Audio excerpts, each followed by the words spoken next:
ପ୍ରକୃତରେ ଯୋଉ ଯୋଉ କଥା ଆପଣ ମାନଙ୍କୁ କହିଲେ ତାଙ୍କ ପ୍ରତି ଅସଦାଚରଣ ହେଇଛି, ତାଙ୍କ ପ୍ରତି ଗାଳି ଅସଭ୍ୟ ଭାଷା କହିକି ଗାଳି ଦେଇଛନ୍ତି, ନିଶାଗ୍ରସ୍ତ ଥିଲେ, ପୁଣି ସେ ପଡିକି ରହିଛି, ଝିଅଟି ଆପଣ ଶୁଣିଲେ ସେ ପଡିକି ରହିଛି, କେହି ଉଠୁନାହାନ୍ତି, ସେ ଯେତେବେଳେ ବଚିବା ପାଇଁ ଡାକ ମାରିଛି, ଚିତ୍କାର କରିଛି, ସେଇ ସମୟରେ ତ ଅନ୍ୟ ଝିଅଟି ପୁଅଟିଏ କହୁଛି ଯେ ନା ଇଏ ଝିଅଟିଏ ନୁହେଁ ବୋଲି, ଏବଂ ଏଇ କଥା କହିକି ସେ ଯେତେବେଳେ ଲୋକ ହେଲେ ସେ ଦୌଡିକି ପଳେଇଗଲେ, ତାକୁ ଲୋକ ନେଇଯାଇଛନ୍ତି, ସିଏ ଆଉ କିଛି ଜାଣିନାହାନ୍ତି। ଏ ଝିଅ ଦେଖିଲେ ଚିହ୍ନି ନବ।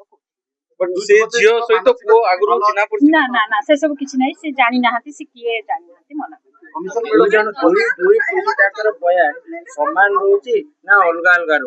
ନା ପ୍ରାୟ ସମାନ ପାଖାପାଖି। କେବଳ ପେନ୍ ହଉଛି, ପେନ୍ ହଉଛି, ଚାଲି ବୁଲି ପାରୁନାହାନ୍ତି, ଏକ୍ସରେ ହେଇଛି, ଆଉ ଟିକେ ଉଠିଲା ବେଳକୁ କଷ୍ଟ ହଉଛି, ମେଡିସିନ ଖାଇବା ପାଇଁ କୁହାଯାଇଛି, ରେଷ୍ଟ। ଆଉ ସେ କହିଲେ ଆମେ ଟିକେ ଯିବା ଆସିବା କରିବା ପାଇଁ ଆମର ଟିକେ ମାନେ ଆମକୁ ଟିକେ ପୋଲିସ ପ୍ରୋଟେକ୍ସନ ଥାଉ, ଆମେ ରାସ୍ତାରେ ପୁଣି ଯିବୁ କେତେ ଦିନ, ସେ ଯାହା ମାଗିବେ ଝିଅ ମାନେ ଯୋଉ ମାଗିବେ। DTV ଓଡ଼ିଆ ଦେଖିବା ପାଇଁ ସବସ୍କ୍ରାଇब କରନ୍ତୁ ଏବଂ ବେଲ୍ ଆଇକନ୍ କୁ ମଧ୍ୟ ଦବାଇ ଦିଅନ୍ତୁ।